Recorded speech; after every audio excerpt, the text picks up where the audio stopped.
ಕಲಬುರಗಿಯಲ್ಲಿ ಸಂಭ್ರಮದ 80ನೇ ಸ್ವಾತಂತ್ರ್ಯೋತ್ಸವ.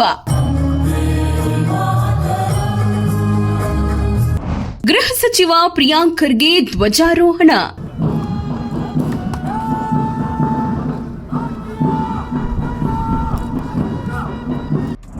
ಕಲಬುರಗಿಯಲ್ಲಿ ಕೌಶಲ್ಯ ಪಾರ್ಕ್ ಸ್ಥಾಪನೆಗೆ ಅಸ್ತು.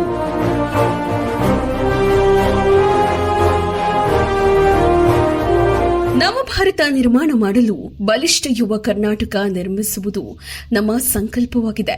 ಈ ನಿಟ್ಟಿನಲ್ಲಿ ಯುವಕರಿಗೆ ಉದ್ಯೋಗಾಧಾರಿತ ಕೌಶಲ್ಯ ನೀಡಲು ಕಲಬುರಗಿಯಲ್ಲಿ ಸ್ಕಿಲ್ ಪಾರ್ಕ್ ಸ್ಥಾಪಿಸಲಾಗುತ್ತಿದೆ ಎಂದು ರಾಜ್ಯದ ಗೃಹ, ಐಟಿ, ಬಿಟಿಇ ಆಡಳಿತ ಹಾಗೂ ಕಲಬುರಗಿ ಜಿಲ್ಲಾ ಉಸ್ತುವಾರಿ ಸಚಿವ ಪ್ರಿಯಾಂಕ್ ಖರ್ಗೆ ಹೇಳಿದರು.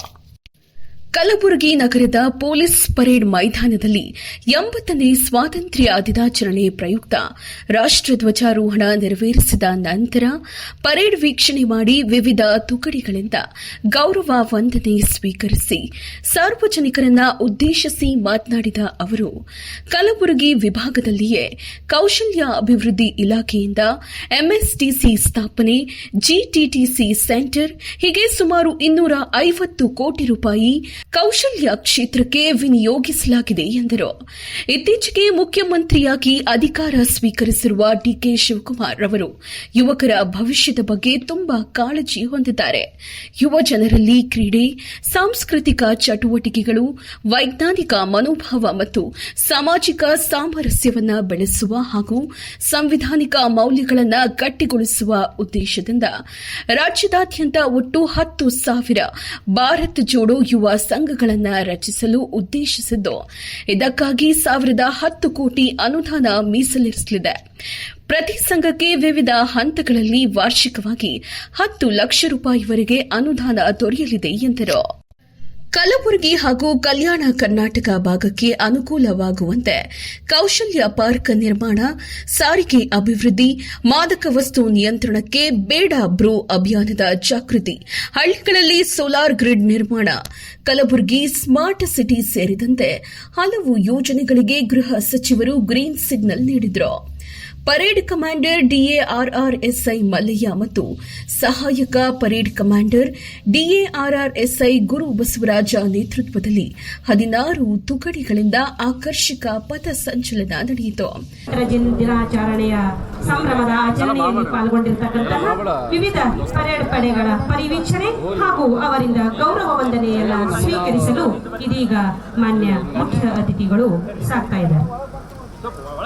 ಇವತ್ತು ನಾವು ಆಚರಣೆ ಮಾಡತಕ್ಕಂತ 80ನೇ ಸ್ವಾತಂತ್ರ್ಯೋತ್ಸವ ದಿನಾಚರಣೆ ಆಗಸ್ಟ್ 15, 1947 ನಮ್ಮ ದೇಶ ಸ್ವತಂತ್ರ ಆಗಬೇಕಾದ್ರೆ ವಂದನೆಯನ್ನ ಸ್ವೀಕರಿಸಿ ಇದೀಗ ಮಾನ್ಯರು ಮುಂದೆ ಸಾಗ್ತಾ ಇದ್ದಾರೆ. ಇವತ್ತಿನ ಕಾರ್ಯಕ್ರಮದ ಮಾನ್ಯರು ಸಿಆರ್ ಘಟಕ ಕಲಬುರಗಿ ನಗರ ಹಾಗೂ ಬೋಸ್ ಪ್ರಾಥಮಿಕ ಮತ್ತು ಪ್ರೌಢಶಾಲೆ ಇರುವರ ತಂಡಗಳ ಗೌರವ ವಂದನೆಯನ್ನು ಸ್ವೀಕರಿಸಿ ಮಾನ್ಯ ಅತಿಥಿಗಳು ಮುಂದೆ ಸಾಗ್ತಾ ಇದ್ದಾರೆ.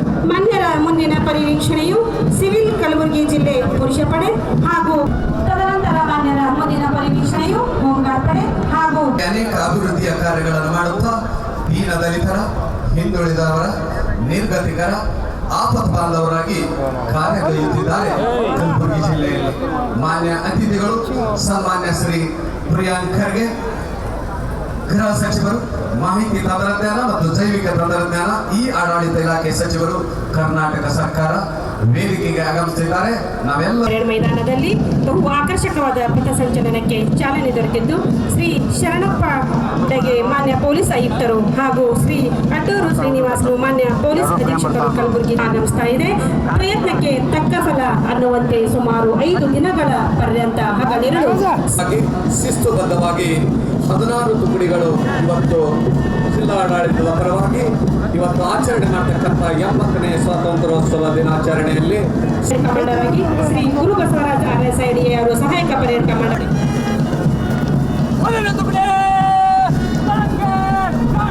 ಪಿಎಸ್ಐ ಸಿದ್ದಪ್ಪ ಅವರ ನೇತೃತ್ವದಲ್ಲಿ ಮುಂದೆ ಸಾಗ್ತಾ ಇದ್ದಾರೆ. ಶ್ರೀ ಸಂತೋಷ್ ಕುಮಾರ್ ಅವರ ನಾಯಕತ್ವದ ಗೌರವ ಸಲ್ಲಿಸಿ ಮುಂದೆ ಸಾಗ್ತಾ ಇದ್ದಾರೆ.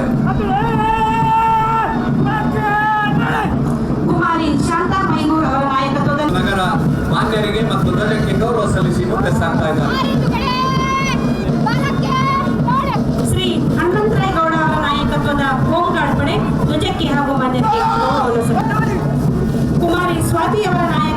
ಕೆಸಿಇಡಿಟಿ ಪ್ರೌಢಶಾಲೆ ಕಲಬುರಗಿ. ಆಗಸ್ಟ್ 15 ಕಲಬುರಗಿ ನಗರ ಹಾಗೂ ಪೋಸ್ಟ್ ಅತಿಥಿಗಳು ಮುಂದೆ ಸಾಗ್ತಾ ಇದ್ದಾರೆ. ಇದೀಗ ಮಾನ್ಯರು ಪೊಲೀಸ್ ವಾದ್ಯ ವೃಂದದವರಿಂದ ಗೌರವ ವಂದನೆಯನ್ನ ಸ್ವೀಕರಿಸಿ ಪೊಲೀಸ್ ತರಬೇತಿ ಮಹಾವಿದ್ಯಾಲಯ ನಾಗೇನಹಳ್ಳಿ ಹಾಗೂ ಪ್ರತಿಭಾನ್ವಿತ ಬಾಲಕಿಯ ಗೌರವ ವಂದನೆಯನ್ನ ಸ್ವೀಕರಿಸಿ ಮಾನ್ಯ ಅತಿಥಿಗಳು ಮುಂದೆ ಸಾಗ್ತಾ ಇದ್ದಾರೆ. ಮಾನ್ಯರ ಮುಂದಿನ ಪರಿವೀಕ್ಷಣೆಯು ಸಿವಿಲ್ ಕಲಬುರಗಿ ಜಿಲ್ಲೆ ಪುರುಷ ಪಡೆ ಹಾಗೂ ಕೆಸಿಇಡಿಟಿ ಪ್ರೌಢಶಾಲೆ ಕಲಬುರಗಿ ಉತ್ತರ ವಲಯ ಈ ಪಡೆಗಳಿಂದ ಗೌರವ ವಂದನೆಯನ್ನ ಸ್ವೀಕರಿಸಿ ಇದೀಗ ಮಾನ್ಯರು ಮುಂದೆ ಸಾಗ್ತಾ ಇದ್ದಾರೆ. ಇವತ್ತಿನ ಮುಖ್ಯ ಅತಿಥಿಗಳಾಗಿರ್ತಕ್ಕಂಥ ಮಾನ್ಯ ಗೃಹ ಮಂತ್ರಿಗಳು ಜಿಲ್ಲೆಯಲ್ಲಿ ಅನೇಕ ಅಭಿವೃದ್ಧಿಯ ಕಾರ್ಯಗಳನ್ನು ಮಾಡುತ್ತಾ ದೀನ ದಲಿತರ, ಹಿಂದುಳಿದವರ, ನಿರ್ಗತಿಕರ, ಆಪತ್ ಬಾಂಧವರಾಗಿ ಕಾರ್ಯಗೈಯುತ್ತಿದ್ದಾರೆ. ಕಲಬುರಗಿ ಜಿಲ್ಲೆ ಎಲ್ಲರೂ ಇದೀಗ ಇವರ ಸಮಾಜಮುಖಿಯ ಶ್ರೀ ಸಂತೋಷ್ ಕುಮಾರ್ ಅವರ ನಾಯಕತ್ವದ ಸಿವಿಲ್ ಕಾರ್ಯಕ್ರಮದಲ್ಲಿ ಸಂಸದ ರಾಧಾಕೃಷ್ಣ ದೊಡ್ಡಮನಿ, ಶಾಸಕಿ ಕನೀಜ್ ಫಾತಿಮಾ, ಕಲಬುರಗಿ ದಕ್ಷಿಣ ಶಾಸಕ ಅಲ್ಲಮಪ್ರಭು ಪಾಟೀಲ, ವಿಧಾನ ಪರಿಷತ್ ಶಾಸಕರಾದ ಜಗದೇವ ಗುತ್ತೇದಾರ, ತಿಪ್ಪಣ್ಣಪ್ಪ ಕಮಕನೂರ, ಕರ್ನಾಟಕ ಕುರಿ ಮತ್ತು ಹುಣ್ಣೆ ಅಭಿವೃದ್ಧಿ ನಿಗಮದ ಅಧ್ಯಕ್ಷ ದೇವೇಂದ್ರಪ್ಪ ಮರತೂರು, ಕೆಕೆಆರ್ಟಿಸಿ ಅಧ್ಯಕ್ಷ ಅರುಣಕುಮಾರ ಪಾಟೀಲ ಸೇರಿದಂತೆ ಸಮಸ್ತ ಜಿಲ್ಲಾಡಳಿತದ ಎಲ್ಲ ಅಧಿಕಾರಿಗಳು, ರಾಜಕೀಯ ಮುಖಂಡರು, ಸಾರ್ವಜನಿಕರು, ವಿದ್ಯಾರ್ಥಿಗಳು ಭಾಗಿಯಾಗಿದ್ದರು.